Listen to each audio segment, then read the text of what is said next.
Bener nggak? Terus maka jangan dikira istri kita, anak kita itu bukan dari bagian konspirasi. Karena apa? Jin di dalam istri, dalam anak-anak kita jadi bagian mereka. Mereka ada liko, mereka ada ketemuannya, lapor. Si Kirwan itu susah. Ini udah tajudnya bagus, ini bagus. Wah, saya kan jaga anaknya tuh, biar saya bisikin anaknya. Banyak gak orang jatuh dikarenakan istri? Banyak gak orang jatuh dikarenakan anak? Banyak kan orang jatuh dikarenakan orang tua. Jadi kalau kita tahu siapa sih yang menjadi penyebab gagalnya ikhtiar kita, siapa? Kami, orang tua, tetangga, siapa? Diri kita sendiri. Karena perubahan itu bisa terjadi ketika kita mau merubah sikap, mindset, jawaban terhadap masalah itu. Jadi sekali lagi Bapak sekalian, besar kecilnya masalah tidak ada menjadi masalah. Yang menjadi masalah adalah jawaban masalah. Kalau kita tahu jawabannya masalah, tidak ada yang nama masalah yang besar. Ketika sudah gugurnya dosa-dosa kita, setelah taubat dan kemudian diuji oleh Allah untuk menggugurkan dosa-dosa kita, syarat gugurnya dosa-dosa kita apa? Sabar. Sebenarnya sabar sampai kapan? Sampai habis gugurnya dosa-dosa kita. Oleh sebab itu Allah minta sabar. Allah minta sabar. Bukan sholat dulu, sabar. Karena sholat itu butuh kesabaran. Bukan sholat dulu, sholat itu butuh kesabaran. Sholat tahajud, mau rutin itu butuh kesabaran. Mau duha itu butuh kesabaran. Oleh sebab itu Allah dalam ayat ini ditekankan pertama itu adalah sabarnya dulu yang dibenahi. Nah, selama ini kita sudah sabar tuh. Kita tahu bahwa gugur yang berdosa dari diri kita. Kira-kira kita sabar tuh? Udah sabar. Hadapi masalah kita sebagaimana istri kita melahirkan. Bukan masalah, bukan menjadi masalah. Masalah adalah bentuk sebuah kecintaan Allah kepada kita untuk menggugurkan dosa-dosa ini agar Allah ijabah doa-doa kita. Bagus lagi. Kemudian yang berikutnya, setelah dosa, apalagi Bapak Ibu sekalian?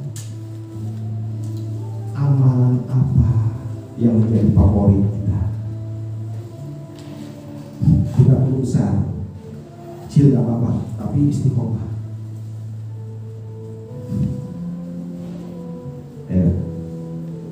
Ada nggak kira-kira amalan kita menjadi favorit kita? Walaupun kecil tapi istiqomah. Insya Allah Pak Sofyan misalnya hadir dengan sedekah. Gak perlu semuanya pegang. Ada yang hadir dengan tahajud, ada yang hadir dengan tilawah. Tapi itu menjadi spesialis bagi dia untuk mengharapkan ridha Allah. Coba ada tidak? Saya katakan, ketika para pemuda menghadapi masalah, ada berapa orang? Akafi? 7 orang. Ketika dia punya masalah, dia menghadap kepada Allah. Ya Allah, ini ada masalah dari begini. Lepaskan. Lalu dia masuk ke dalam sebuah goa. Benar ya? Dalam goa ini habis berantak jatuh sebuah batu yang cukup besar. Masalah bukan? Masalah bukan? Yang tidak bisa secara logika manusia menyelesaikan atau mengangkat batu itu walaupun secara rame-rame. Kalau sekarang enak pakai apa? Ekskavator. Masalah bukan batu itu.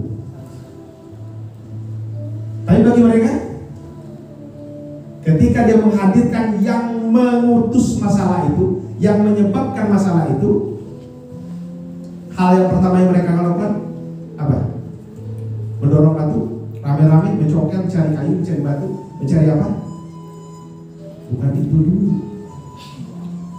Bertawazul. Dengan apa? Dengan amalan yang dia lakukan menurut dia Allah ridho. Benar ya? Ya Allah, dulu saya pernah mau melakukan zina, sudah hampir. Kemudian seorang gadis berkata, takutlah kepada Allah. Saya berhenti ya Allah, saya melompat dan saya lari. Kalau itu engkau ridho, ya Allah, maka tolonglah kami. Serah. Bergeser tidak? Jangan diakali. Iman gak bisa diakali. Kemudian ada seorang muda, ya Allah, saya punya orang tua yang sudah tua begini. Alhamdulillah, dia lakukan ketaatan yang luar biasa kepada orang tua. Kalau karena ketaatan saya kepada orang tua Allah ridho, maka ya Allah geser. Apa terjadi? Geser.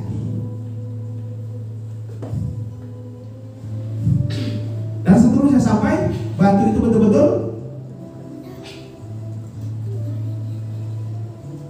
Nah, kalau seandainya dia keluar pada saat itu, Bapak Ibu sekalian, selesai tidak masalahnya? Tidak. Lalu mereka istirahat, Allah tidurkan dia. Mudah tidak bagi Allah? Ratusan tahun Allah tidurkan. Ya, gak ada masalah bagi Allah. Gak ada urusan bagi Allah. Nabi bukan, Rasul bukan. Siapa mereka? Kenapa Allah ceritakan dalam Al-Quran? Karena dia manusia biasa. Karena selama ini kita sering membandingkan, ya wajar Rasul kok, wajar dia Nabi kok.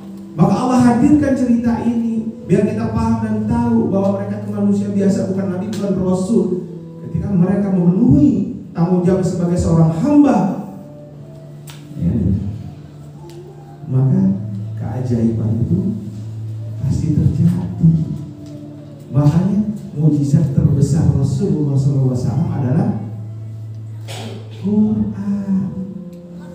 Kalau yang lain sudah habis di zamannya. Nabi Musa dengan tongkatnya itu entah mana sekarang tongkatnya kita nggak tahu, dan tongkatnya itu nggak bisa dimiliki oleh semua orang. Tapi kalau Quran itu mujizat yang menuntun cara kita menyelesaikan masalah. Iya kan? Oleh sebab itu, Bapak Ibu sekalian, yang ketiga adalah benahi tauhid kita. Tauhid kita. Karena setiap pertolongan oleh Allah datang pada Allah itu dikarenakan tauhid kita benar. Nabi Yunus ketika masuk dalam perut ikan, la ilaha illa anta, tauhid dulu. Maka dalam Islam pintu gerbang Islam apa? Ayo, syahadat. Apa arti syahadat? La ilaha illa, la ilaha illallah, asyhadu an la ilaha illallah wa asyhadu. Tidak ada yang saya apa?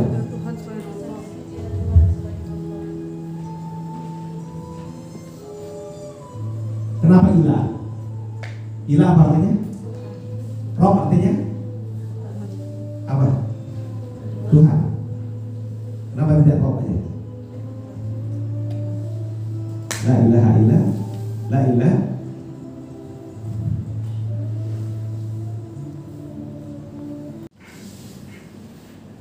Assalamualaikum. Belum nyambung ya? Assalamualaikum. Yang kita matikan ini aja. Kita fokus ke satu aja ke layar. Suara sama gambarnya. Halo, Ustaz. Cirebon. Assalamualaikum Pak Ustaz. Alhamdulillah Pak Ustaz ini hadir rekan-rekan dari Bengkulu. Insyaallah di Hotel Amaris pinggir pantai. Ya udah serindu sama Ustaz ya. Ya.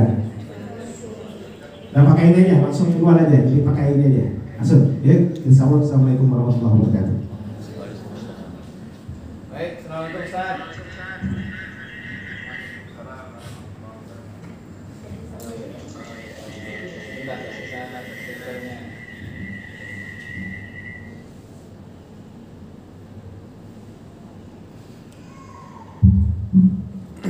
Gimana jelas suara yang di sana Ustaz? Cukup jelas. Alhamdulillah. Ya. Suara saya gimana di sana? Alhamdulillah jelas Ustaz. Jelas ya. Ya. Baik. Waktunya sekarang kami sepenuhnya kami serahkan pada Ustaz Kahar. Yang lebih kurang kita sampai jam 12 siang Pak. Kalau panjang waktu kita untuk materi hari ini. Silakan Ustaz. Langsung. Langsung. Baik. Saya nggak lihat audiennya mana ada audiennya? Sebentar Pak. Ini audionya.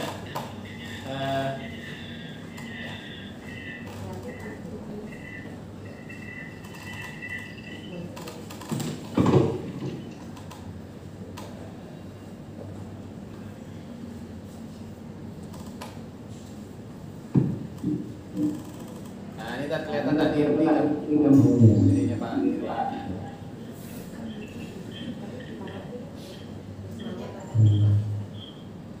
Baik, ya udah ditahan aja ini yang sudah kelihatan ya kameranya.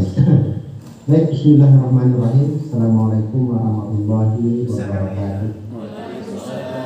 Alhamdulillah. Nahmaduhu wa nasta'inuhu wa nastaghfiruh wa na'udzu billahi min syururi anfusina wa min sayyiati a'malina. May yahdihillahu fala mudilla lahu wa may yudlil fala hadiya lahu.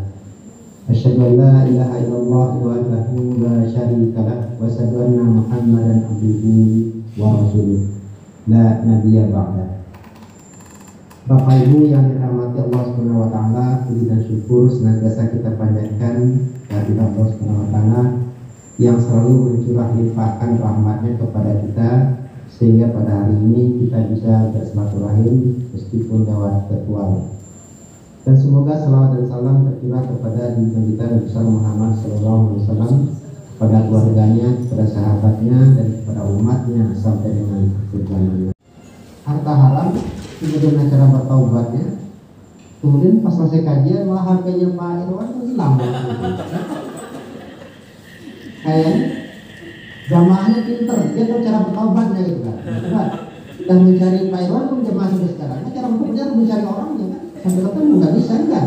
Itu mengambil hak orang tanpa izin yang bersangkutan. Cara bertobat itu nggak ada cara lain kecuali mengembalikan, nggak bisa ya. Karena Pak Irwan ini gampang mencari soalnya kan. Jangankan orang Bengkulu yang nyurinya saja tahu kok di mana tokonya kan, toko semen itu lewat kemarin kan. Oh ini kembali dari dulu sebenarnya. Iya teman. Itu ya. Jadi gimana, mau dropshipping atau mau harta haram? Saya sih soalnya nggak ada masalah ya. Harta haram kita sesuai dengan tema kita hari ini. Harta haram ya, boleh ya harta haram ya. Baik, saya cari dulu materinya harta haram ya. Jadi kita dibantu share screen-nya supaya saya bisa ini, supaya saya bisa. Sudah bisa saya sendiri dah.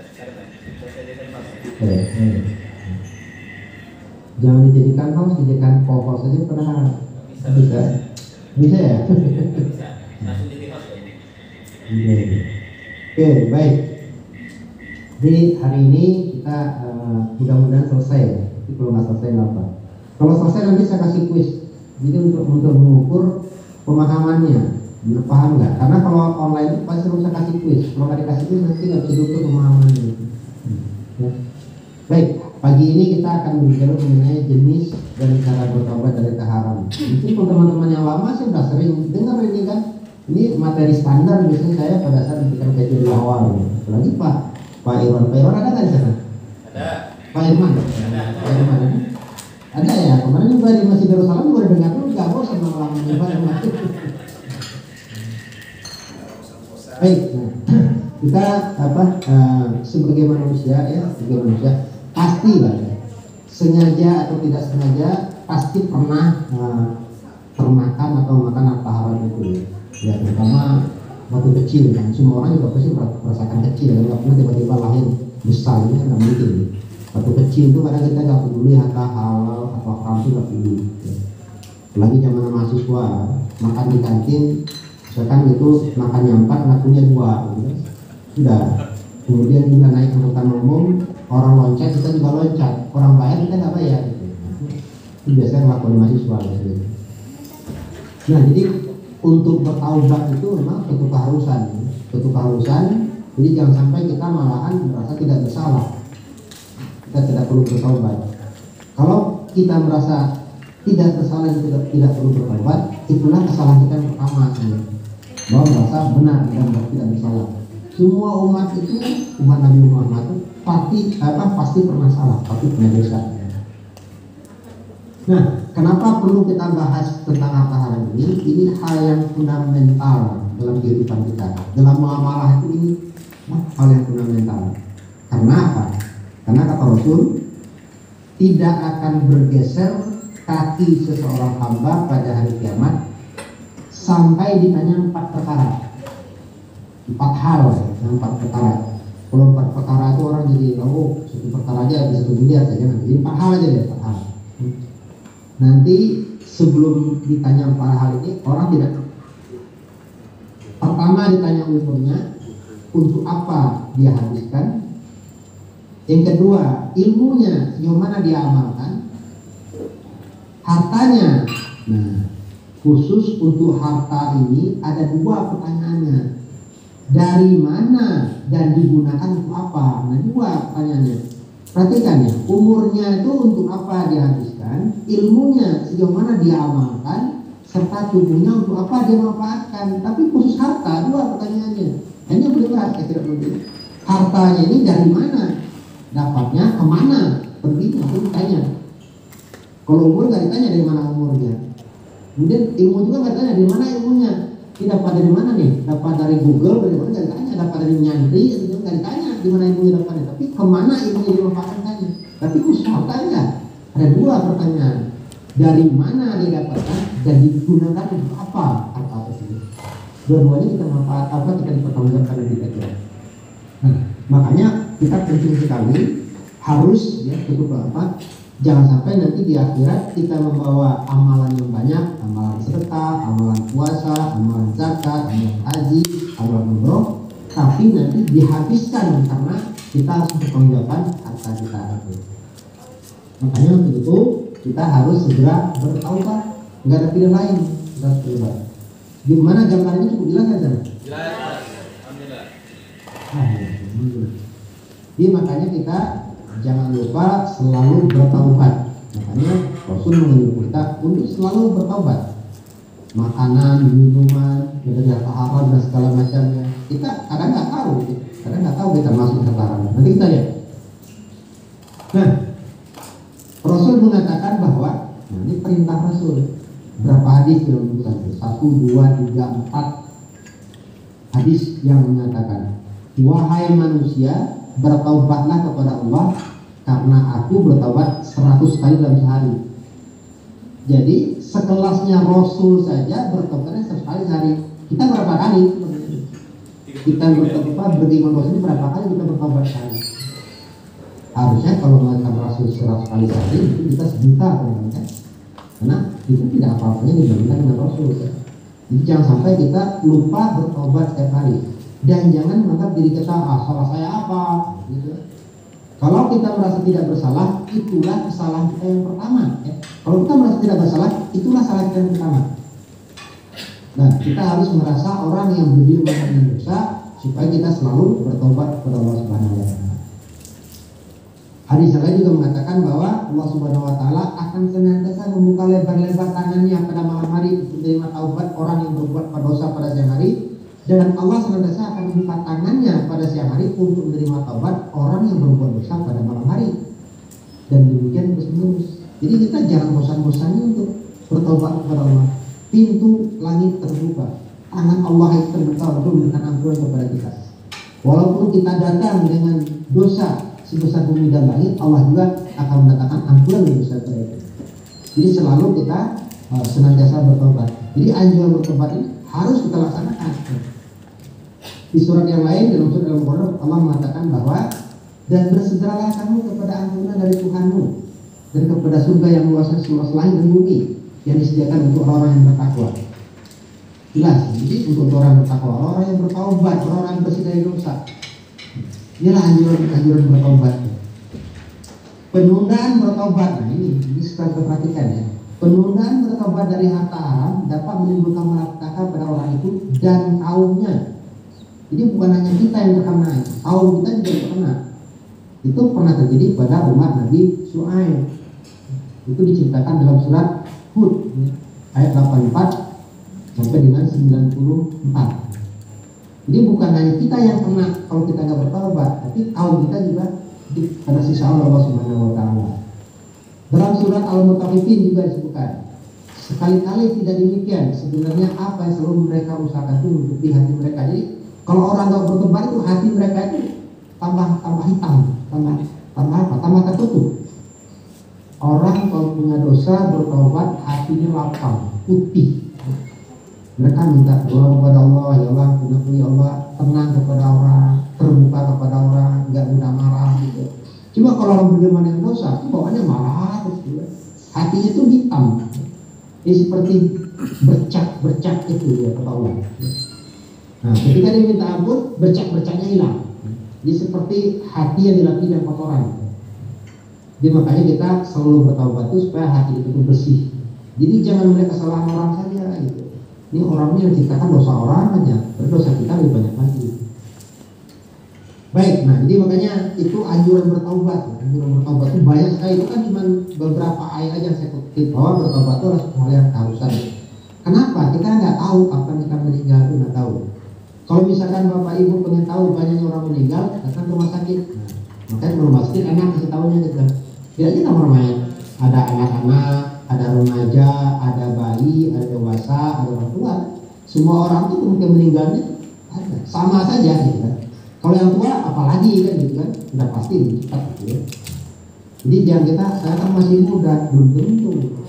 Masih muda jalan-jalan di trotoar disambar mobil, meninggal juga. Tapi sekarang zaman Covid, justru anak-anak malah lebih rentan untuk meninggal. Jadi harta haram itu menjadi sumber petaka di dunia dan di akhirat. Jadi bukan hanya di dunia, bukan hanya di akhirat nanti, di dunia pun harta haram ini sudah menjadi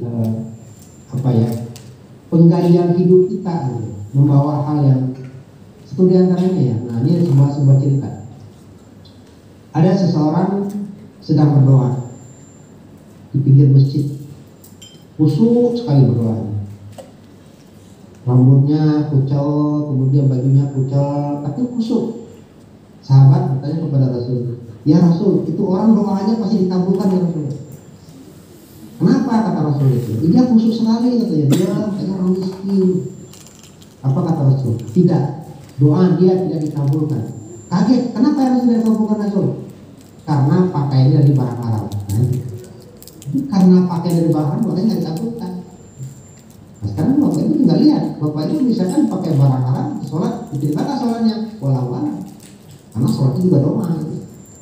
Jadi kalau kita pergi kita umroh pakai uang haram, nggak diterima. Percuma kita labbaik Allahumma labbaik la syarika lak labbaik. Aku sambut dalam panggilanmu ya Allah. Malaikat di langit mengatakan tidak ada panggilan buatmu, uangmu uang haram, duitnya di bank konvensional. Nah itu kata malaikat.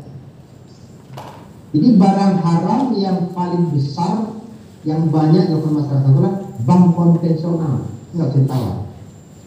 Bank itu sumber harta haram yang paling besar. Jadi kalau ada yang mengatakan bahwa di akhir zaman nanti riba itu sudah merajalela, orang yang tidak ingin riba pun, orang yang lagi riba pun pasti akan terkena ribunya riba. Hadis itu betul. Tapi harus kita ingat mana yang debunya riba, mana yang pasirnya riba, mana yang gunungnya riba. Dipisahkan. Kalau misalkan bunga bank konvensional itu bukan debunya riba, bukan pasirnya riba, bukan kriptonya riba, bukan, tapi gunungnya riba. Jadi kalau bank konvensional tidak ada tawar menawar lagi, bahwa semua ulama di dunia ini sepakat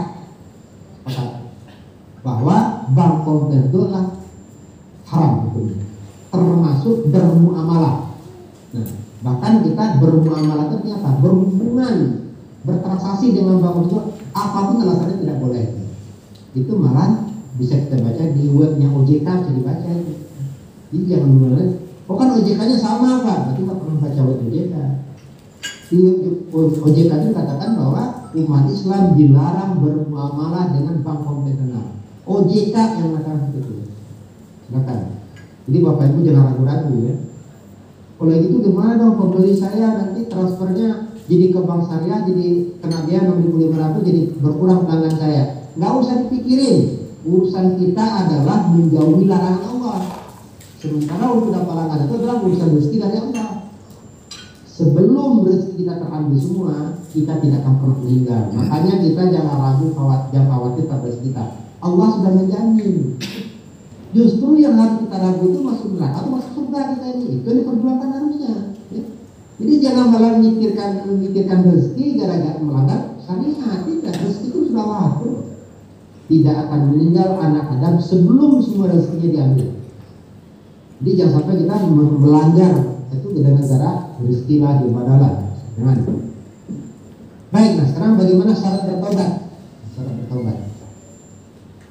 Syarat bertobat itu adalah yang pertama berhenti dan meninggalkan dosa saat itu juga. Jadi Bapak Ibu kalau mendengar haram harus siap dengan konsekuensi. Syarat yang pertama berhenti dan meninggalkan dosa saat itu juga. Tinggalkan. Yang kedua syaratnya adalah menyesali perbuatannya. Waduh, dulu kenapa saya baru sekarang tahunya? Bisa saling, jangan sampai gini. Aduh, kok sekarang jadi tahu gini sih, kalau nggak tahu kan nggak dosa. Udah lagi begitu, martabat dosa itu. Tidak mengulanginya. Ya sampai nanti kayak orang mabuk ya, sekarang taubat nggak jadi mabuk lagi gitu kan. Nanti pas dapat uang mabuk lagi, gitu kan. Itu namanya taubatnya pemabuk. Begitu ada uang dia mabuk lagi. Jadi tidak mengulanginya. Dia berhenti meninggalkannya pada saat itu juga, menyesali perbuatannya, kemudian tidak mengulanginya. Nah yang keempat ada syarat lain. Apa syaratnya? Jika menyangkut manusia, maka selesaikan dengan manusia. Jika menyangkut harta, maka wajib dikembalikan harta itu. Nah ini yang penting. Makanya yang ngambil handphone Pak Irman kemarin, dia udah tahu cara bertaubat itu kan. Pasti dia harus nyari nanti. Dia nyari bisa kita paham terus nyari. Karena itu udah nyatat cara bertaubatnya gimana nih. Tahu. Jadi perkiraan sementara kan pertolongan itu mau ikut aja dari awal katanya. Berdasarkan CCTV. Mudah-mudahan sih Allah ganti dengan yang lebih baik ya Pak Irman saudara. Nah ini jadi kalau menyangkut manusia tidak ada cara lain kecuali kita kembalikan harta itu. Jadi nggak ada cara lain. Jadi jangan sampai caranya kita banyak sedekah. Sudah maling barang orang banyak sedekah lagi enggak? Kalau beli barang orang kembalikan. Nggak bisa dengan cara sedekah ya. Jadi kebanyakan kan banyak juga orang sekarang yang masalah ilmu sedekah semua sedekah. Nggak punya uang sedekah, biar masukkan sedekah. Padahal sedekah itu sunnah. Menunaikan wajib. Nah, dia sedekah dulu baru menunaikan. Ini kembali-balik enggak ada hukum. Nah, sekarang kita jadi bingung gitu. Masa gimana caranya kalau kita punya utang banyak sedekah? Orang kita juga utangnya ada uang lagi buat sedekah. Sedangkan berutang hukumnya wajib, sedekah hukumnya sunnah. Gitu. Karena terbalik-balik. Sama juga orang utang buat umroh kan gitu kan? Umroh itu sunnah. Berutang berutang wajib. Harusnya berutang dulu baru umroh. Nah, sekarang umroh berutang gitu. Jangankan umroh, haji saja nggak boleh berutang. Salah satu syarat mereka juga tidak pernah berutang. Jadi jangankan buat umroh, buat haji pun tidak boleh kita berutang. Ya. Kenapa? Sebelum kita berangkat haji itu harus berutangnya. Oke, baik ya. Nah sekarang pembagian harta haram. Harta haram itu ada dua ya. Yang pertama adalah harta haram secara zat. Itu yang pakai, babi, kawan disebut dengan nama selain Allah, maka buat terpamar dan lain. Jadi zatnya itu memang haram. zatnya haram itu dipindahkan kemanapun tetap haram. Daging babi di saya haram, saya kasih ke Pak Firman juga haram, dikasih ke Pak Irfan juga haram. Jadi berpindahkan kemanapun tetap haram, karena dia haram secara zat haramnya itu. Nah, yang kedua, ada yang haram itu secara sifat. Sifatnya yang haram, bukan zat yang haram. Nah, kalau sifatnya yang haram, dia tidak melekat pada fisik harta, dia melekat pada pelakunya. Buat misalkan orang nyuri kemudian harta itu haram buat dia. Apakah dia belanjakan jadi haram juga? Tidak. Karena haram itu pasti tangan dia haram itu. Tapi kalau dibelanjakan tidak jadi haram. Karena kalau seperti itu nanti kita harus tahu dong kemana aja alur uang ini. Uang 100.000 ini kemarin tangan siapa jadi itu artinya. Tidak. Kalau sifatnya haram itu terbatas kepada subjeknya, pelakunya gitu kan. Nah, kecuali riba. Nah, kalau riba itu pemberi, penerima, kemudian pencatat dan 2 orang saksi. Nah, 5 itu kena semua itu. Beda kalau riba ya. Itu ada hadis khusus mengatakan bahwa untuk riba itu pemberi, penerima, tukang catat dan 2 orang saksi. Kalau misalkan orang kredit bank konvensional itu banknya, nasabahnya, notarisnya dan 2 orang saksi. Coba baca akad di bank pasti ada 2 orang saksi itu.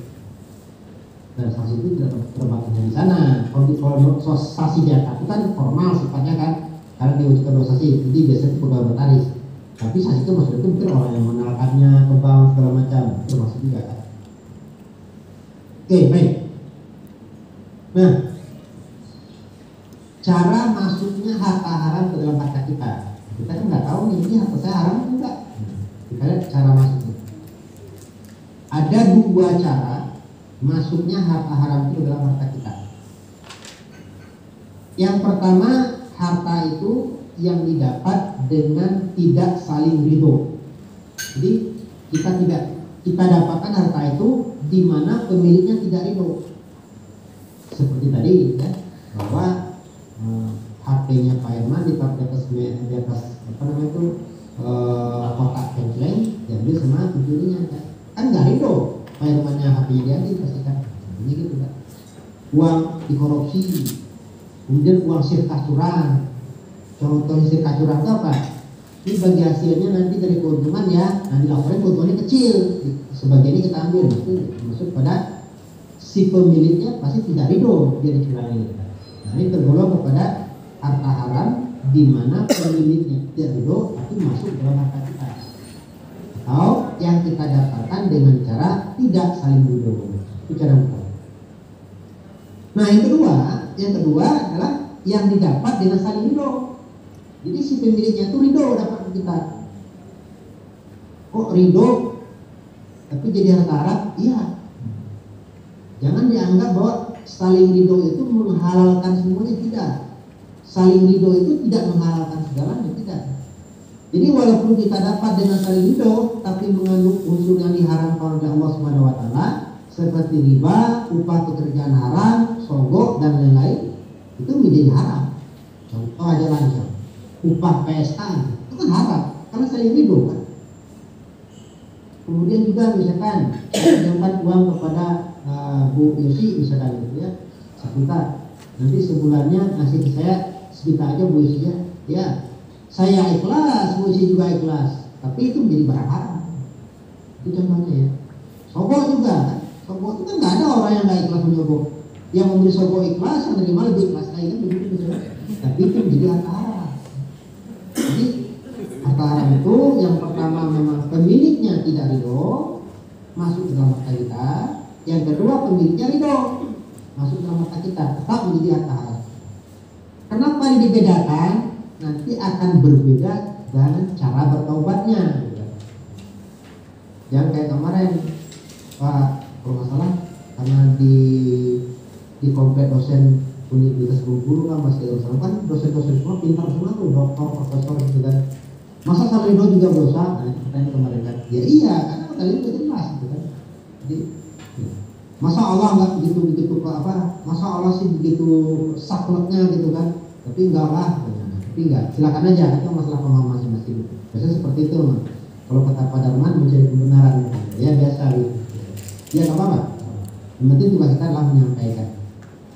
Oke, baik. Nah, pertama kita lihat dulu harta yang masuk ke dalam harta kita dengan tidak saling ridho. Artinya apa? Pemiliknya nggak ridho masuk ke dalam harta kita. Contohnya apa? Uang hasil korupsi, ya. Itu wajib dikembalikan kepada pemiliknya. Uang hasil jual penipuan, semestinya harus kembali kepada pemiliknya. Misalkan pernah terjadi orang misalkan, kan? Ini harganya berapa? 100, sama kita dimaaf jadi 10. Nah itu selisihnya itu jadi uang haram, pasti pemiliknya nggak tahu dulu. Harta ini harus dikembalikan kepada pemiliknya. Sama juga kayak kemarin itu kan, yang mencuri HP-nya Pak Irman harus kembalikan kepada Pak Irman. Kalau sampai itu tidak dikembalikan, dia nggak bisa bertobat. Ya, saya pikir dia udah paham cara bertobat yang pencuri itu. Mudah-mudahan cepat kembali. Harta yang dapat dengan tidak saling ridho, kata Rasul, tangan yang mengambil barang orang dengan cara yang tidak diridhoi, ini pemiliknya kan, wajib menanggung barang tersebut hingga dikembalikan kepada pemiliknya. Jadi nggak ada istilah selesai. Ini kalau 22 tahun dari cari selesai enggak, kan begitu. Namanya kasus hukum perdata, hukum formal, tidak gitu ya, tidak. Dalam hukum Islam enggak, sampai dikembalikan itu akan menanggung dosa, tetap akan berdosa sampai ini kita sampai dikembalikan. Tangan yang mengambil barang orang dengan cara yang tidak diridhoinya wajib menanggung barang tersebut hingga dikembalikan kepada pemilik.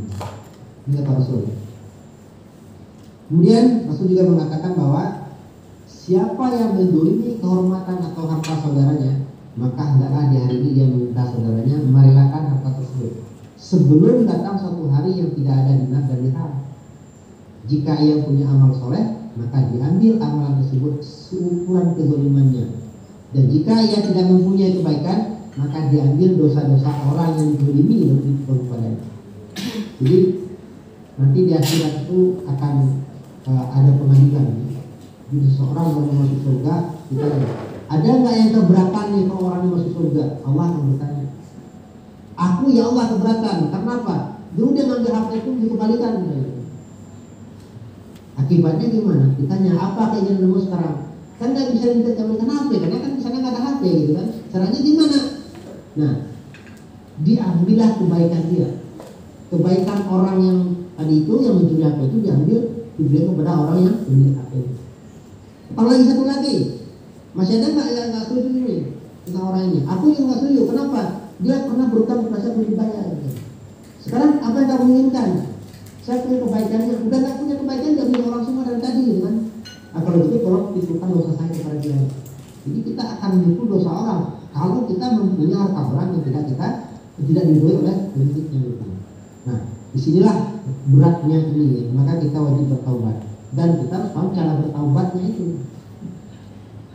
Nah, harta orang yang masuk ke dalam harta kita yang kita dapatkan dengan tidak saling itu, ada beberapa kemungkinan kan. Pertama, kalau kita ngambil HP-nya, masih ada nggak orangnya? Masih tahu nggak orangnya? Kalau dulu kita misalkan 20 tahun lalu misalkan makan di kantin, makanannya 5, ngakunya 2, masih ada nggak tukang kantinnya? Kalau dulu kita punya utang, misalkan itu juga, sekarang di mana orangnya sekarang? Makanya ada beberapa kemungkinan, ya, beberapa kemungkinan. Kita bertaubat pada prinsipnya itu adalah harus mengembalikan harta itu kepada bersangkutan. Cuman jangan salah tafsir juga. Dulu tahun 2000-an misalkan kita utang, makan di kantin goreng pisang, makannya 3, makannya 1, masih punya utang 2 goreng pisang. Kalau dulu mungkin goreng pisang cuma 5 rupiah 1, sekarang kita bayar 10 rupiah, udah gak ada uangnya. Itu kecerasan namanya. Waktu itu kita makan apa? Goreng pisang, kembali lagi sekarang goreng pisang. Ya seharga goreng pisang yang kembalikan. Sekarang goreng pisang berapa? Minimal 1000-an sekarang kan, nggak mungkin goreng pisang 10 rupiah sekarang. Jadi apa yang kita utang itu juga yang kita bayarkan. Nah, ada beberapa kemungkinan ya. Yang pertama itu mungkin masih ada barang bukti kita. Masih ada barang bukti kita. Ya. Kalau misalkan orang nyuri handphone apa itu kan mungkin ya nggak mungkin lah terjadi di kita. Gitu. Yang kemungkinan itu mungkin minjam sapu tetangga, kan itu kan minjam ember tetangga. Gitu. Ingat lagi, Ya sampai di akhir nanti hanya gara-gara gayung tetangga, itu kita masuk neraka gara-gara itu. Ingat nggak kisah di zaman Rasul yang menyembunyikan sebilah pisau itu? Itu diazab itu gara-gara itu. Jadi jangan dianggap remeh. Kalau masih ada azabnya, wajib dikembalikan kepada pemiliknya.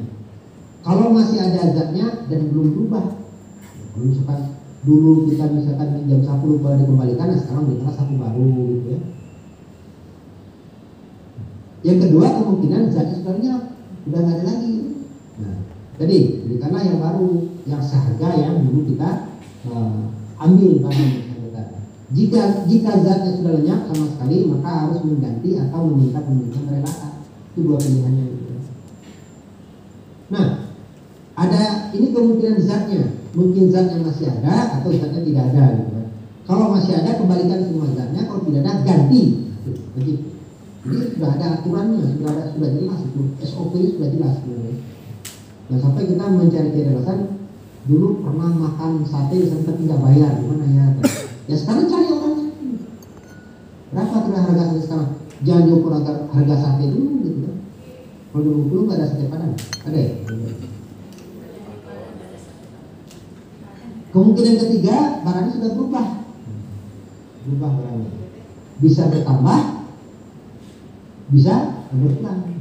Jika terjadi perubahan pada barangnya atau uang, ya. Kalau nilai barangnya berkurang, maka kita wajib menyerahkan barang atau uang dan memberi ganti rugi atas kekurangannya. Kalau misalkan dulu kalau bentuknya uang, misalkan kita pinjam uang, jelas saya kembalikan lah semuanya. Mungkin uang itu utuh jadi kan nggak mungkin gitu ya, nggak mungkin. Pasti dulu kan ada keperluan. Ya. Ini mungkin berbentuk barang, kalau barangnya masih ada, dulu misalkan ambil sepeda orang, misalnya bagaimana. Kalau masih utuh, nah kembalikan. Tapi kalau sudah berkurang ya kekurangannya ditambahkan. Kalau nilai barangnya atau uangnya bertambah, seperti ternak yang bertambah nilainya atau jumlahnya, atau uang yang dijadikan modal usaha jadi bertambah. Nah ini bisa juga kalau misalkan uang orang kita ambil dulu, udah uangnya kita usahakan. Sekarang uangnya itu jadi besar misalkan. Dulu nih kita curang dalam sirkah misalkan. Mungkin kalau untuk ngambil merampok jarang, tapi kalau sirkah curang itu banyak itu, banyak. Nah jadi kita gelapin uang orang 10 juta. Tiba-tiba uang itu dijadikan modal, tapi sekarang udah menjadi besar usahanya gara-gara uang 10 juta itu. Kalau ingat ceritanya itu tuh urusan rokok di Samsung itu, kalau masalah emang dia tuh modal awal itu dari mencuri ya, masalah modal awal itu dari mencuri. Jadi mencuri, kemudian dia jualan rokok sampai dia bikin pabrik rokok masalahnya. Nah harusnya itu keuntungan sebesar itu tuh udah tuh barang haram kalau dalam Islam. Itu aja kan mencuri. Jadi kalau barangnya bertambah, ya. Jadi ini berlaku juga untuk kalau kita modal dari uang bank, kita uang haram juga itu. Berlaku juga sebenarnya. Jadi bertambah di tangan kita, uang haram itu bertambah. Nah, pada pertama itu ada dua pendapat. Yang pertama adalah pendapat mazhab Syafi'i. Kalau menurut mazhab Syafi'i bahwa barang atau uang dikembalikan semua kepada pemilik awal dan barang dan orang yang mengembangkannya tidak mendapatkan apa-apa. Jadi kalau menurut mazhab Syafi'i ini, kalau misalkan dulu kita punya modal 10 juta kita kembangkan 10 juta itu adalah uang haram, maka sekarang sudah menjadi 100 juta, semuanya menjadi hak orang yang uangnya kita ambil tadi. Kita sebagai pengelola tidak berhak apa-apa karena kita kembangkan dari uang haram, dari uang orang lain. Itu pendapat mazhab Syafi'i. Jadi semua keuntungannya adalah utuh menjadi miliknya si pemilik modal. Itu sama dengan kisah Bapak Ibu baca di Bukhari Muslim di halaman-halaman awal itu, kisah 3 pemuda yang terjebak dalam gua. Kisah 3 orang pemuda yang terjebak dalam gua. Di situ diceritakan bahwa cerita pertama, cerita kedua, nah pas pemuda yang ketiganya. Pemuda yang ketiganya itu dia berdoa kepada Allah, ya Allah, aku dulu pernah mempekerjakan orang dan gajinya tidak sadarkan. Kemudian gajinya itu dijadikan modal usaha dan sudah menjadi ternak satu padang pasir yang sangat luas. Dan suatu ketika si orang tersebut datang menanyakan, hai bulan, mana gaji saya yang sekian tahun yang lalu yang nggak merasa belum bisa habis. Sekarang saya minta ganti, mana uangnya? Jawaban dia adalah silakan ambil semua ternak yang ada di pada pasir itu. Kenapa? Uangmu aku belikan ternak dan sudah menjadi sekian banyak. Kata orang tersebut, kamu jangan bercanda katanya. Masa jadi sebanyak itu? Iya, menjadi sebanyak itu karena belum sekian tahun kamu tinggalkan. Maka diambilnya ternak itu semua. Kata dia, kalau seandainya itu aku hidup melakukannya dan itu benar, maka terbukalah gua ini. Maka buah itu terbuka. Nah, itu kisahnya ya. Bahwa silakan baca kisah 3 orang pemuda yang terjebak. Itu sangat terkenal ya. Yang pertama ada kisahnya, yang kedua kisahnya, itu kisah yang ketiga. Nah, itu dasarnya. Maka ulama Syafi'i mengatakan bahwa kalau seandainya modal usaha itu adalah modal yang haram, semua keuntungannya juga haram, harus dikembalikan kepada pemilik modal. Dasarnya nanti orang yang telah berbuat kezaliman dengan cara mendapatkan tanpa keridhaan pihak lain, keringatnya atau usahanya mengembangkan usaha tersebut sama sekali tidak memiliki nilai yang patut dibayar. Dasarnya ini. Jadi kalau dia punya modal haram, hasil juga haram dan dia tidak mendapatkan apa-apa.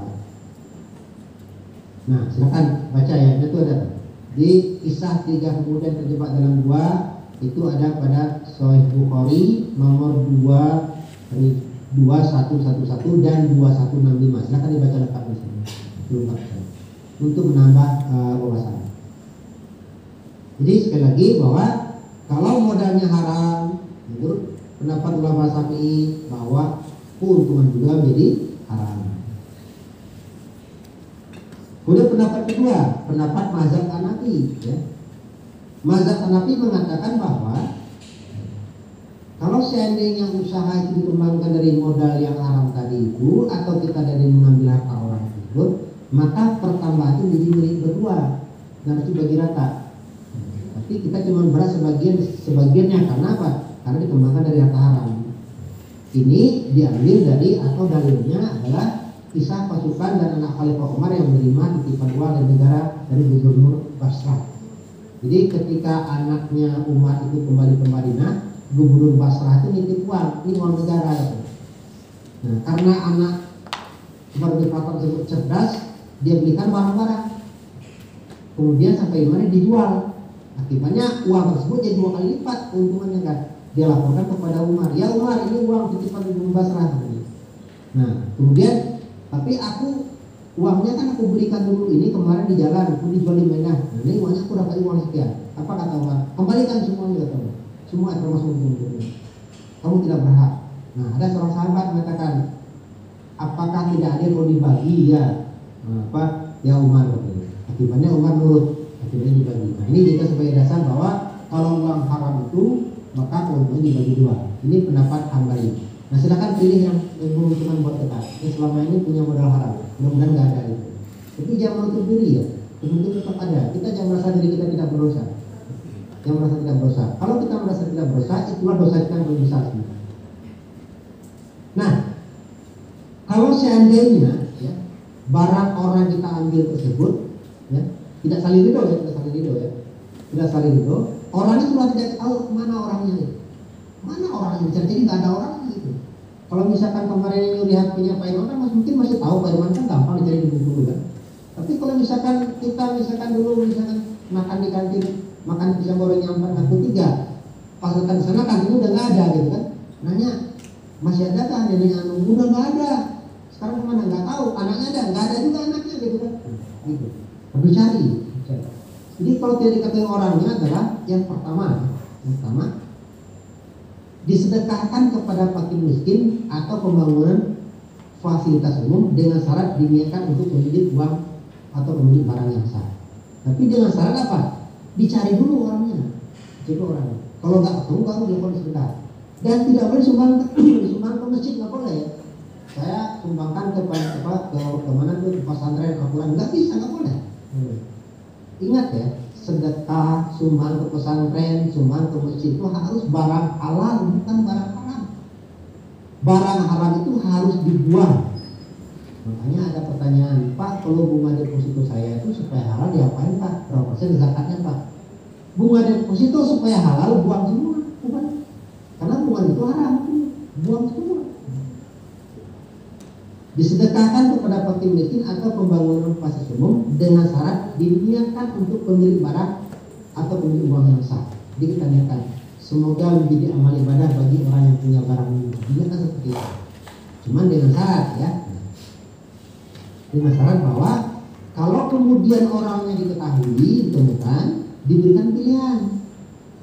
Pak, dulu saya utang ke bapak nih. Nah, cuman saya cari nggak ketemu, cari anak bapak juga nggak ada, cari ke rumah bapak katanya bapak udah digusur jalan tol, gitu. Nah, sekarang bapak ridho nggak? Sudah saya sedekahkan itu. Nah, kalau dia katakan ridho, selesai urusannya. Tapi kalau tidak ridho, bayar lagi. Gitu, ya. Jadi kalau kita berikan sedekah kepada fakir miskin atau untuk pembangunan fasilitas umum, nah, dengan pilihan bahwa kalau ditemukan orangnya, maka sampaikan kepada yang bersangkutan bahwa sudah sedekahkan sama bapak, ya. Kemudian minta keikhlasannya. Kalau dia ikhlas selesai sampai di sana. Kalau dia tidak ikhlas, bayar lagi. Ingat ya, diberikan itu hanya kepada fakir miskin atau pembangunan fasilitas umum, bukan ke pesantren, bukan ke masjid, bukan ke tahfiz Quran, bukan. Itu semua itu harus barang yang halal semua, tidak boleh barang yang haram. Pembangunan fasilitas umum itu apa contohnya? Ada nanti orang bikin MCK umum itu boleh, bikin jalan, bikin pos kambing, bikin portal itu boleh. Artinya apa ya? Yang dimanfaatkan oleh semua orang. Tapi kalau khusus di masjid nggak boleh. Masjid hanya menerima yang toib saja, menerima yang halal saja, tidak menerima yang haram. Dapat pahala nggak menyedekahkan kepada masjid? Bukan pahala yang dapatkan. Kita memberikan kewajiban kita untuk membuang barang haram. Walau. Nah, itu ya. Jadi bisa disimpulkan gimana caranya? Cara bertobatnya. Barang haram yang kita dapatkan, tapi pemiliknya tidak ridho. Pemiliknya itu tidak ikhlas, barangnya menjadi milik kita. Bagaimana cara bertobatnya tadi itu? Bahwa cari orangnya, pertama orangnya masih ada bayar kepada orangnya kan. Kalau masih ada barangnya, bayarkan semua. Kalau berkurang, tambahkan. Kalau misalkan untungnya udah besar, modalkan mungkin, dijadikan ternak mungkin. Nah, ada dua pendapat kan? Pendapat Syafi'i mengatakan bahwa tidak berhak sama sekali orang yang mengelolanya, artinya semuanya diserahkan kepada fakir miskin. Sementara mazhab Hambali mengatakan bahwa dibagi dua pertambahannya itu. Silakan mana lebih menguntungkan dipilih pendapat. Yang jelas kita harus punya aturan. Kemudian kalau seandainya orangnya nggak ada gimana? Nah, caranya cari dulu orangnya, cari ahli warisnya. Kalau nggak ada lagi, ya baru sedekahkan kepada fakir miskin atau untuk pembangunan fasilitas umum, ya. Dengan syarat diniatkan untuk atau atas nama pemilik barang atau pemilik uang yang sah. Tapi dengan pilihan bahwa kalau sudah ditentukan orangnya, diberikan pilihan antara meminta keikhlasan yang dia sudah serta atau diganti lagi kepada bersangkutan. Silakan. Nah, mana dipilih? Nanti yang pertama ya, harta yang masuk ke dalam harta kita yang didapatkan dengan jalan tidak saling ridho. Nah, kemudian harta yang masuk ke dalam harta kita yang didapatkan dengan saling ridho. Bapak, ibu ngurus sertifikat kemana lah gitu. Bapak misalkan ngurus anaknya sekolah kemana gitu. Mungkin supaya cepat kasih uang polisi, dikasih tentunya disogokan. Ya dalam bentuklah riswah sebenarnya bahasa riswah. Jadi barang-barang yang diberikan barang-barang haram yang kita berikan sogokan atau uang pelicin atau apa namanya. Yang memberinya pasti ridho, nggak mungkin yang memberinya nggak ridho. Yang nerimanya lebih ridho lagi di sini. Ini mah saling ridho gitu. Makanya jangan anggap yang saling ridho itu dianggap sebagai sebuah kehalalan. Contohnya begini, kalau misalkan saling ridho itu kita anggap sebagai hal yang halal, kalau begitu ya mohon maaf, zina menjadi halal. Karena orang berzina itu pasti saling ridho, nggak mungkin terpaksa. Kalau yang dipaksa namanya pemerkosaan, bukan zina namanya. Jadi itu sebagai contoh ekstrim saya ya, bahwa saling ridho itu tidak menghalalkan hal-hal yang haram.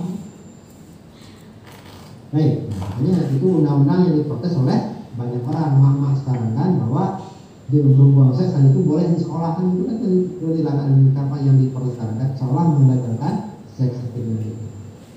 Karena dalam Islam itu bahwa walaupun saling ridho tetap tidak boleh karena itu merupakan perbuatan yang haram. Nah, harta haram yang didapat dengan saling ridho. Contohnya apa? Muamalah dalam akad riba atau akad batil. Pak Kirwan, saya kasih modal 1 juta ya. Terserah lah untung rugi, pokoknya buat saya sejuta aja sebulan deh. Saya ridho meminjamkan uang, Pak Kirwan juga ridho dengan kesebulan tidak perlu berarti kan cuma 1%. Itu adalah barang haram yang sudah pakai saya. Judi juga sama. Orang judi kan saling ridho, mungkin nggak ridho mereka saling judi. Orang yang sepakat berjudi kok pasti ridho kan. Sama uang judi juga merupakan barang haram yang masuk dalam harta kita yang dapat ridho. Ridho dalam sogok menyogok juga sama ya. Yang disogok ridho, yang menerima sogokan lebih ridho lagi. Itu menjadi barang haram. Jual beli benda-benda yang diharamkan. Banyak nanti kita bahas itu dalam bab jual beli panjang sekali, panjang. Silakan nanti kita bahas apa yang diharamkan dalam jual beli. Nah, semua muamalah saling ridho tapi melanggar hukum syar'i maka akan menjadi harta haram dalam harta kita.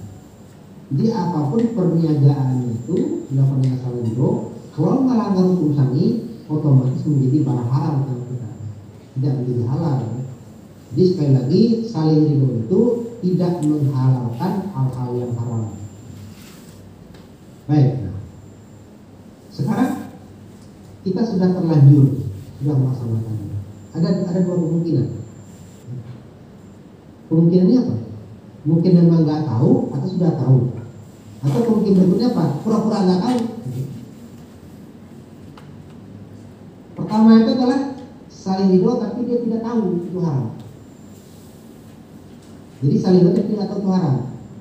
Cara bertobatnya gimana? Berhenti menerimanya saat tahu itu haram.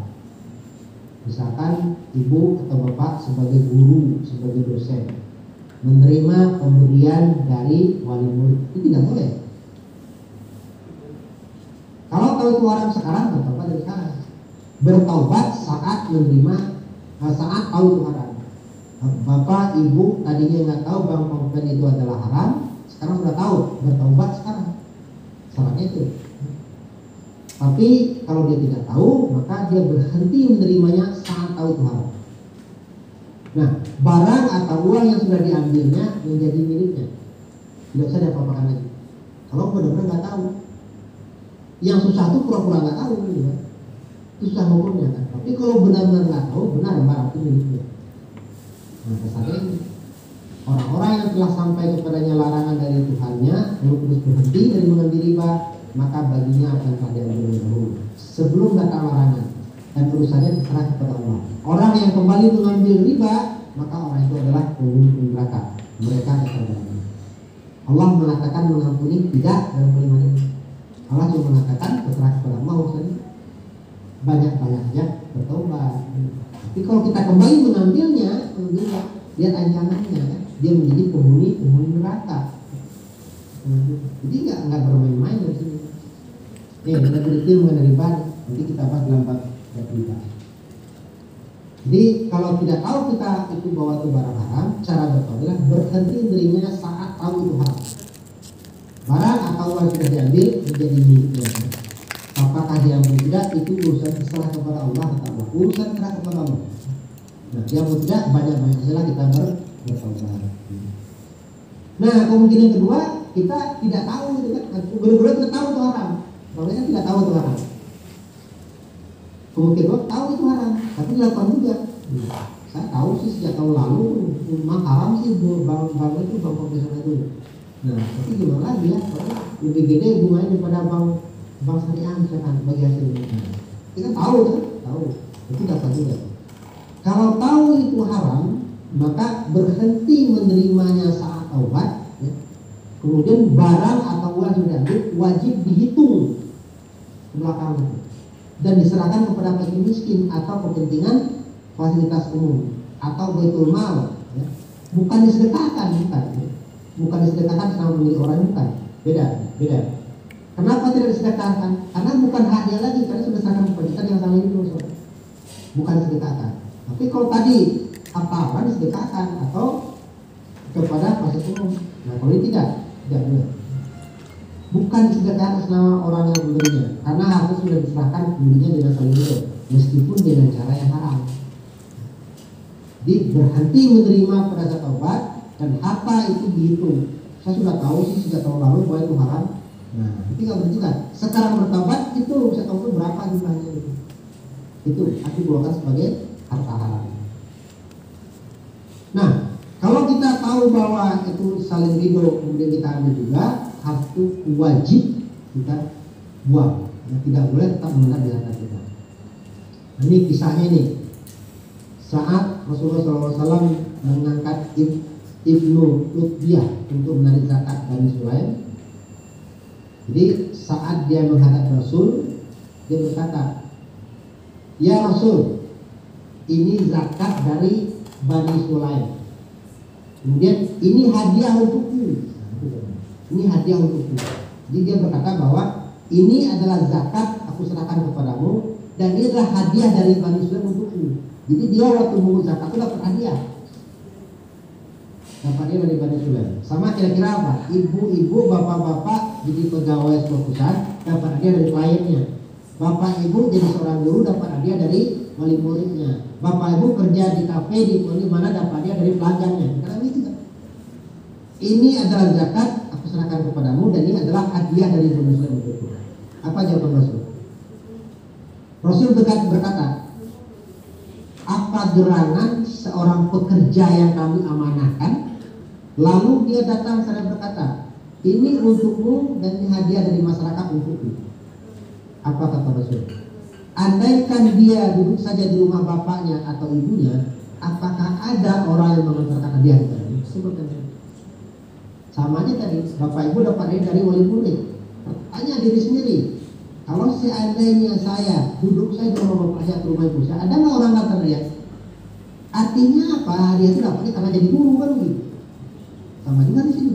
Hadiah itu dapatnya karena dia memungut zakat. Kan? Sedangkan memungut zakat sudah dibayar, Rasul ada aturan sendiri kan gitu. Apa kata Rasul? Rasul langsung naik mimbar.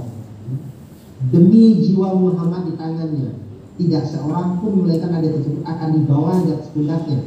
Mungkin seekor unta yang mengeluarkan suara keras, mungkin juga seekor sapi yang mengoak, atau juga seekor kambing yang ngembek. Sama juga kan? Lurah, RT, RW, camat, wali kota, gubernur, presiden dapat parsel.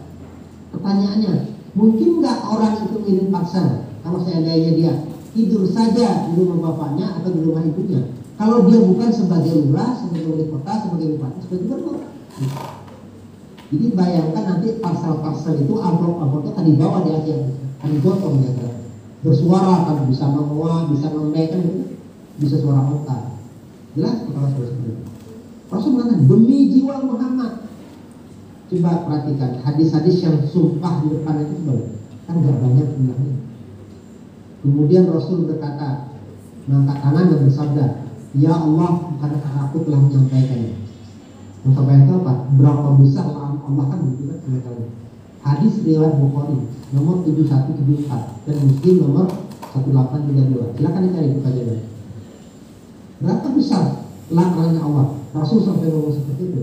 Ya Allah, bukankah aku telah menyampaikannya? Tapi itu sampai diperbuat lagi. Sama Bapak Ibu sebagai RT, RW, wali kota, ketua DPRD, ketua DPR, ketua apapun lah ya, sebagai guru, sebagai apa, boleh apa itu. Tidak boleh menerima imbalan lagi kalau sudah mendapat imbalan. Dalam kejadian di atas, Rasul hanya marah kepada Ibnu Lutbiyah, tapi tidak menyuruh memberikan hadiah itu, karena sudah pemberian kan, terus dikembalikan. Karena harta itu sudah berpindah tangan dari pemberian secara sukarela oleh masyarakat, meskipun saling hidup, tetapi menjadi harta haram. Maka tetap harus diserahkan kepada fakir miskin, bukan disedekahkan, tapi dikembalikan kepada fakir miskin. Nah, yang kedua lebih jelas lagi bahwa hadisnya mengatakan hadiah bagi pejabat atau pegawai adalah khul atau khianat. Ini tidak boleh. Kalau kita sudah bekerja sebagai apapun, sebagai pegawai negeri, tidak boleh kita dapat lagi imbalan di luar itu. apalagi menggunakan waktunya untuk pekerjaan yang lain. Itu pekerjaan lain itu menghasilkan jadi barang haram buat kita. Misalkan pegawai negeri kan dikontrak jam 8 sampai jam 5 sore misalkan. Nanti siang-siang jam 2-nya jualan online di kantor. Itu penghasilan jadi barang haram. Silakan gitu. Umar bin Khattab juga pernah menyita harta para gubernur yang haram, lalu dimasukkan dalam baitul mal. Jadi dulu sih ketat di zaman sahabat. Sekarang kan udah nggak bisa bedakan lagi karena antara orang yang harus udah nggak jelas mana yang halal mana yang haram. Nah, ini tegas lagi, tegas lagi hadisnya. Siapa saja dipekerjakan dalam suatu amalan lantas ia mendapatkan gaji dari pekerjaan tersebut, kemudian ia mendapatkan tambahan lain dari pekerjaan itu, maka itu adalah hulul atau hadiah yang. Kalau dia seorang guru sudah kerja sebagai guru, dapat hadiah lagi dari wali murid, itu adalah hulul, karena dia sudah dibayar untuk pekerjaan itu. Itu kan sebagai ucapan terima kasih, Pak. Tidak ada terima kasih untuk sebuah kewajiban. Ya. Nah, meskipun namanya diganti menjadi uang koordinasi, ucapan terima kasih, apapun istilahnya, tetap tidak merubah hukumnya yang haram menjadi halal. Ini kan uang koordinasi, nah kan itu namanya kan. Kalau kita di instansi itu kan bukan sogo, ini mah bukan, tapi uang koordinasi. Ya. Jadi dirubah apapun namanya, ya itu yang dihukum itu bukan namanya. Ya. Sama juga kalau gitu. Pak Kirwan ini uang 1 juta silakan digolangkan ya, silakan dibolak usaha. Saya dikasih bagi hasilnya 2 juta per bulan. Itu kan bagi hasil namanya Pak. Allah itu haram. Allah tidak menghukumi namanya Pak. Itu kan sudah dipastikan depan sekian per bulan itu haram. Walaupun namanya bagi hasil. Atau gini, Pak Irman, ini uang saya 1 juta per bulan, silakan belikan semen. Terserah berapa kali perputaran per bulan. Tapi buat saya kasih sedekah 2 juta per bulan. Walaupun dia jadi sedekah tetap haram kalau buat saya. Karena Allah tidak menghukumi dari namanya, tapi dari sifatnya itu. Ada pemberian dari hutang, ada manfaat dari hutang. Kullu qardin jarra wa huwa haram. Semua manfaat dari hutang itu adalah haram. Jadi apapun bentuknya. Jangankan seperti itu. Ini Pak Irwan, saya pinjamkan uang saya 1 juta deh. Tapi setiap saya ke Bengkulu jemput ke bandara yang itu pun haram, tumpang haram. Karena semua manfaat dari hutang itu adalah haram. Nanti kita bahas dalam bab hutang. Nah ini beberapa pendapat ya. Bila harta haram diberikan kepada orang miskin, maka harta tidak menjadi haram lagi karena menjelaskan statusnya menjadi halal. Jika pemegang harta haram itu orang miskin, maka ia boleh menyedekahkan harta tersebut untuk dirinya dan juga keluarganya. Jadi kalau orang miskin itu semuanya halal, nggak ada haram. Daging babi itu dia jadi halal. Ibnu Taimiyah berpendapat siapa yang mendapatkan harta dan diberikan dengan kerelaan oleh pemberinya, seperti uang hasil menjual arak, uang hasil bagian menumpang orang nasib. Jika ia tidak mengetahui hukum yang tersebut haram dan bertobat, maka harta jadi halal. Kalau dia nggak tahu kan, tapi kalau dia tahu, ya nggak jadi haram. Jika ia tahu hukumnya haram, sejak proses itu kemudian dia bertobat, maka adalah dia menyedekahkan harta itu dan harta itu halal bagi orang miskin. Dan kalau dia sendiri fakir miskin, maka boleh mengambilnya sekedar untuk menutupi kebutuhan sehari-hari. Jadi kalau dia fakir miskin, boleh. Tapi jangan sampai asalkan miskin, ambil semua yang haram tumpuk di rumah, nggak lagi, nggak boleh. Sekedar menutupi kebutuhan pokok saja. Makanya ada pertanyaan, kalau orang itu bekerja di bank konvensional, haram baginya. Makanya kenapa mengatakan bahwa boleh nggak diambil uangnya? Boleh, hanya sekedar untuk memenuhi kebutuhan pokoknya sampai dapat pekerjaan yang lain. Itu pendapat yang paling lemah. Pendapat yang kuat, buang semua uang. Itu tegas. Jadi kita itu tidak boleh grey area ya, abu-abu, ragu-ragu tidak. Yang halal halal, yang haram haram. Nggak ada alam itu nggak ada. Antara halal dan haram itu nggak ada. Kata Allah, yang subhan itu wajib kita tinggalkan. Ragu-ragu wajib tinggalkan. Ini nggak jelas nih pak halal atau haram nih. Ini haram ini, terima aja dulu deh. Nggak ada. Subhan itu justru harus ditinggalkan saja. Baik, nah ini saya berikan skemanya jadi gampang apa harta haram tadi. Jadi kalau orang itu ada tipe yang audio, tipe apa. Nah kalau orang tipe ini siapa namanya itu apa namanya itu? Kalau gampang mendapatkan dari gambar nanti lebih gampang. Harta haram masuk ke bracket itu kan ada 2 kemungkinan. Dengan tidak saling ridho, dengan saling ridho. Yang tidak saling ridho itu bisa masih diketahui orangnya, bisa tidak diketahui lagi orangnya, ya? Atau lawan transaksinya. Yang diketahui orangnya, kalau nilainya bertambah, kalau nilainya berkurang, serahkan barangnya dan tambahkan kekurangannya. Kalau nilainya bertambah, ada dua pendapat. Pendapat yang pertama mengatakan bahwa kembalikan semuanya, pokok plus untungnya. Pendapat kedua mengatakan bahwa pertambahannya milik kedua. Itu merupakan pendapat dari mazhab Hambali. Dan kalau seandainya tidak diketahui lagi lawan transaksinya, maka disedekahkan kepada fakir miskin atau untuk fasilitas umum atas nama pemilik zat tersebut, uang atau barang tersebut, ya.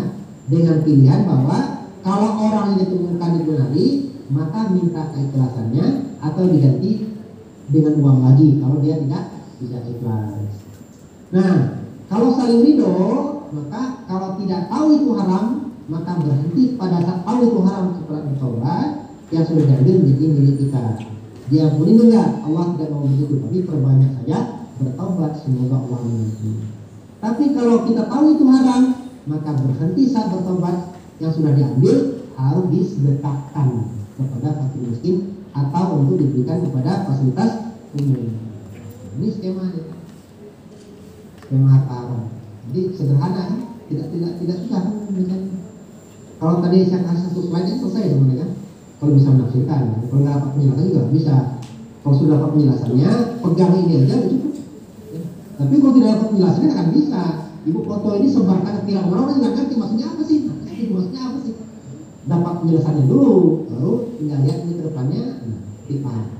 Jadi mudah-mudahan Bapak Ibu yang pada hari ini bisa memahami bagaimana cara bertobat dari harta haram. Jangan sekali-kali menganggap bahwa saya tidak pernah memiliki harta haram. Kira-kira ya, yang halal itu jelas-jelas, yang haram juga jelas. Tidak ada yang halal itu tidak ada ya. Nah, kalau yang subhat itu segera tinggalkan. Kata Rasul, sesungguhnya yang halal itu jelas, sebagaimana yang haram itu jelas. Di antara keduanya terdapat perkara yang subhat, yang masih samar, nanti diketahui oleh kebanyakan orang. Barang siapa menjaga diri dari perkara yang subhat, ya, maka berarti dia telah menjaga agama dan kehormatannya. Barang siapa terjatuh dalam yang subhat, berarti ia telah terjatuh dalam yang haram. Jadi tidak ada yang haram, itu tidak ada ya. Pokoknya kalau nggak jelas haram, nggak jelas begitu, tinggalkan saja. Nggak ada hukumnya juga buat kita. Masih banyak makan yang lain, masih banyak rezeki yang lain. Allah sudah mengatur rezeki kita. Nah, gimana kalau kita terus makan harta haram? Akibatnya gimana? Banyak ya, habis-habis mengatakannya. Kata Rasul, ketahuilah bahwa suapan haram jika masuk dalam perut salah seorang dari kalian, maka amalannya tidak diterima selama 40 hari. Jadi makanya jangan sholat pakai mengantungi ya bangun pensiunan, ya itu haram ya. Kemudian juga Sa'ad bin Abi Waqqas bertanya kepada Rasul, meminta kepada Rasul bahwa ya Rasul, doakan saya kepada Allah agar doa saya dikabulkan. Dia turun kepada Rasul, ya Rasul doakan saya biar doa saya dikabulkan. Apa kata Rasul jawabannya gimana?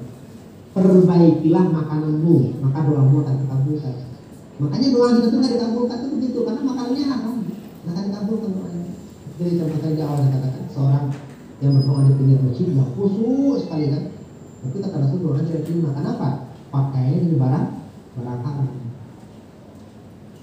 Jasad pemakan harta haram, ya, tidak akan masuk surga sebuah jasad yang diberi makan dengan harta haram. Ya jelas ya. Bagaimanapun kondisinya, maka mencari yang halal itu adalah wajib.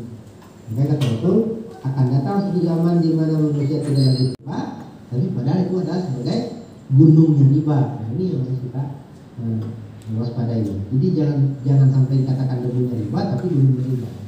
Ini kan debunya riba, ini kan debunya riba, semuanya debunya riba. Baik Bapak Ibu sekalian, itu barangkali sedikit cuma satu materi ya, yang bisa disampaikan. Barangkali kalau ada pertanyaan, silakan disampaikan. Atau gimana teknisnya? Karena kan saya nggak di ininya gimana caranya pertanyaannya? Gimana? Kan di zoomnya kan nggak kelihatan semua gitu. Gimana cara teknik pertanyaan? Baik, Ustaz, ini saya akan pandu dari sini nanti yang akan akan bertanya nanti akan saya sampaikan sama Ibu. Boleh, boleh. Ayo, ada pertanyaan langsung. Itu ada. Ya. Bu Nora sama Ibu Ayu. Mic-nya itu.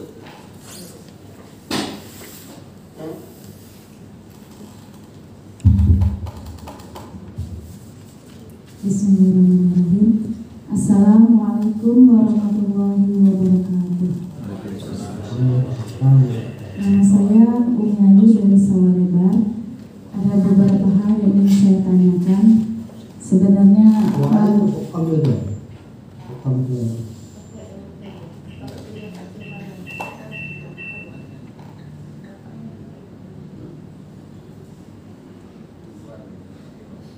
Berarti ngomong dari HP aja.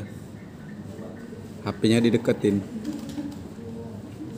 HP aja kecil. HP-nya dideketin ke ibu yang bertanya. Oh, pakai HP aja. Mari. nanti HP-nya lanjut aja dulu sebentar. Atau sambungkan aja. Atau ada link. Kasih link. Bagian ini sudah kebuka aja linknya. Bias kalau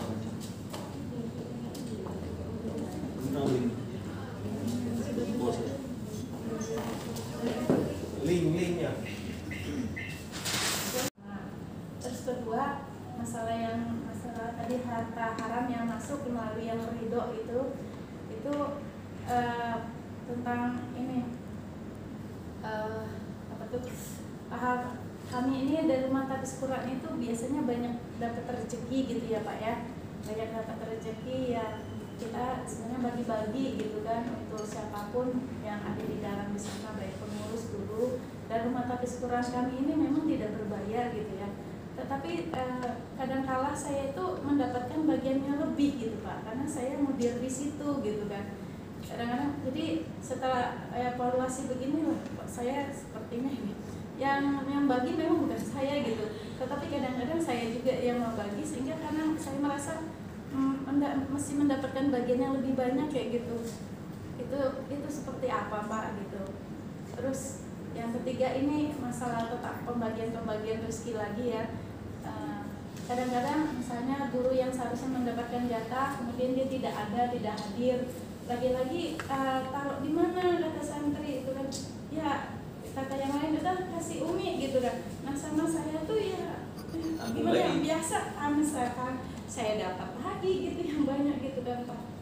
Itu yang ketiga. Yang keempat, saya tuh juga suka hal sepele cuman ternyata banyak di sekeliling saya. Misalnya kayak gini kan Pak, acara-acara kita PBR ini atau acara yang lain, saya sebagai panitia, kemudian orang ada yang tidak hadir, kemudian tiba-tiba ini nggak hadir, di mana ya Bang Wazir, kalau tidak dimakan atau tidak saya ambil, tidak saya pakai gitu, berpikirnya seperti itu gitu.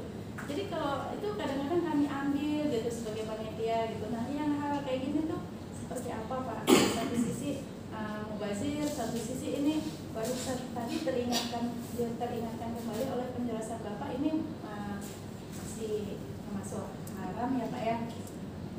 Terus kemudian kembali lagi yang masalah ridho tadi, wali santri gitu yang dari jauh itu suka membawakan saya sebagai ya karena ketua gitu, dibawakan oleh-oleh dari sana, mungkin dia kebun nanas, jadi dibawain nanas, dibawain apa-apa gitu. Ya itu tadi, tapi yang saya tegaskan di sini memang kami sebagai pengurus itu saya pribadi memang tidak menerima gaji gitu di sana. Nah, jadi apakah itu juga yang dibawakan oleh santri itu juga masuk pada yang tadi ya sogokan atau apa gitu kan? Itu Pak, jadi mohon penjelasannya. Saya jadi lemes gitu karena ternyata saya banyak sekali yang bisa tanpa harap gitu Pak. Makasih Pak. Assalamualaikum warahmatullahi wabarakatuh. Baik, langsung saja jawab tadi ya. Yang pertama tadi, kalau yang nomor 2 sampai nomor 4 pertanyaannya sama sebenarnya. Sejak ini yang pertama ya, bahwa rumah tapisnya itu merupakan donasi dari orang yang bekerja pada bank profesional. Jadi bisa saya katakan bahwa sifatnya haram itu tidak pindah ya. Haram itu kan pada dia uangnya kan. Haram itu dia diharapkan gaji dari bank kebetulan mungkin juga dapat keuangan lain lah, atau mungkin dapat juga dari nasabah juga, semuanya kan haram. Tapi ketika pindah ke ibu digunakan sebagai tempat tapis, uangnya sudah tidak haram lagi.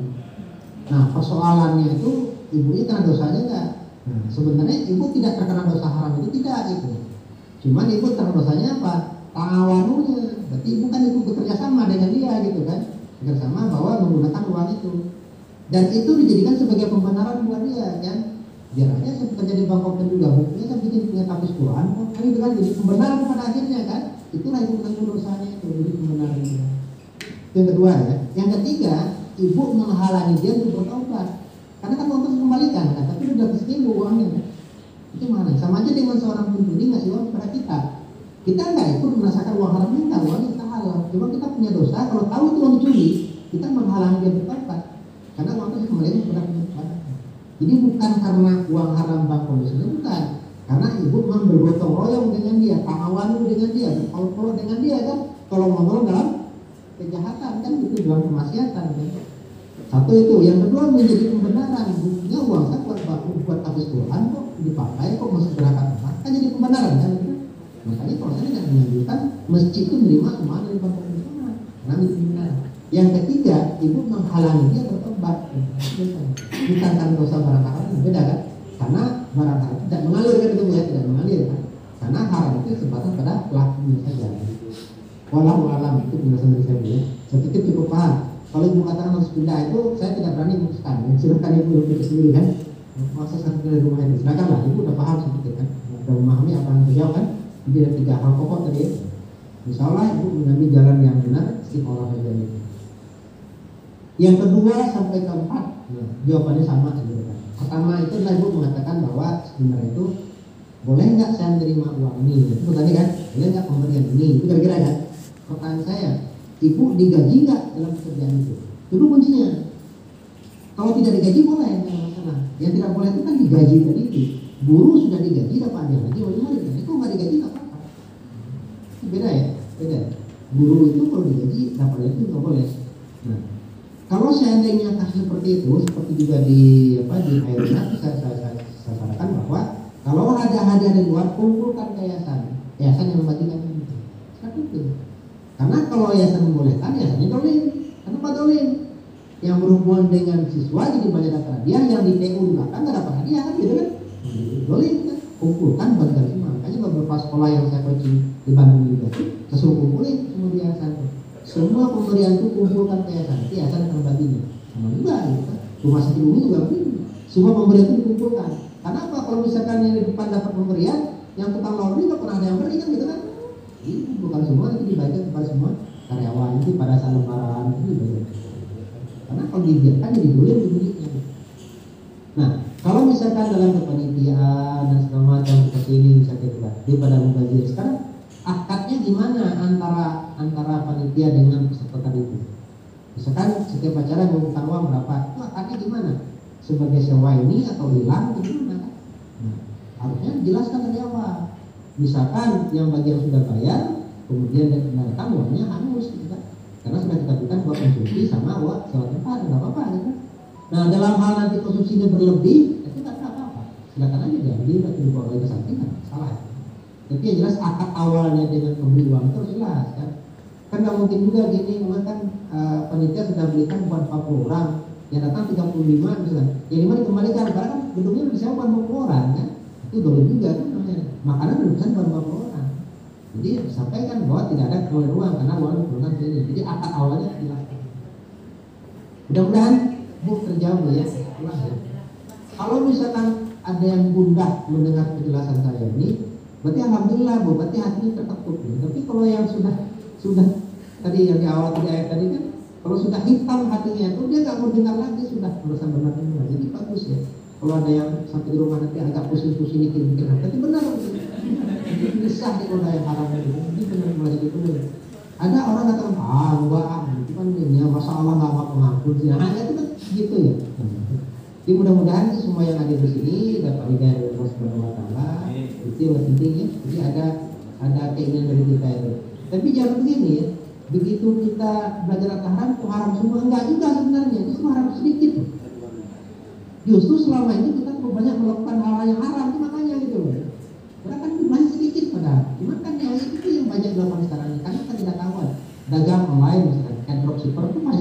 suka haram ini kan. Nah, itu tadi, tapi itu yang dibahas tadi ya. Karena banyak banget pertanyaan di buku itu bisa masalah dropshipper. Makanya bilang janjikan ke Pak Irwan tidak harus dropshipper aja. Tapi ternyata kan latar itu nggak apa masalah. Itu bisa dinilai lagi, bisa dikasih bisa dropshipper. Karena rata-rata ya kebanyakan kan memang kayak guru, kayak apa. Nah, itu kan banyak yang dagang sambil sekolah, sambil jadi kerja gitu. Jadi dropshipper gitu. Tapi nggak apa. Mudah-mudahan ini. Nah mungkin apa namanya? Ngetes dulu. Waalaikumsalam. Sebelum pertanyaan kedua, saya akan ngetes dulu 5 menit. Saya ngasih linknya buat tesnya. Tapi kira-kira kemana saya kirimkan biar terkirim ke semua peserta ini? Gimana caranya? Kirim ke Pak Irwan aja. Saya kasih ke beberapa Pak Irwan ya. Sama Pak Irwan nanti sending peserta. Jadi perlu ya. Oke, baik. Dan sekarang saya ini ya, saya kirimkan linknya.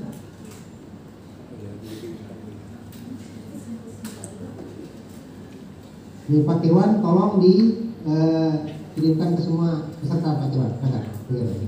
Tolong dikirimkan ke semua peserta.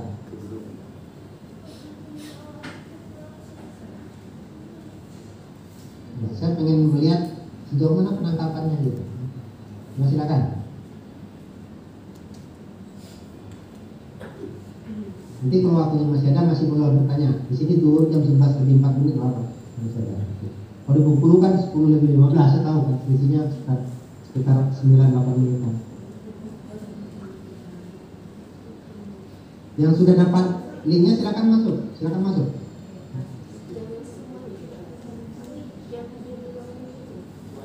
Dan lewat Kirwan aja. Yang mau masuk link nggak apa-apa. Tapi yang punya pertanyaan jalan aja. Kirim. Silakan. Kelihatan nggak di layar ini? Kelihatan ya?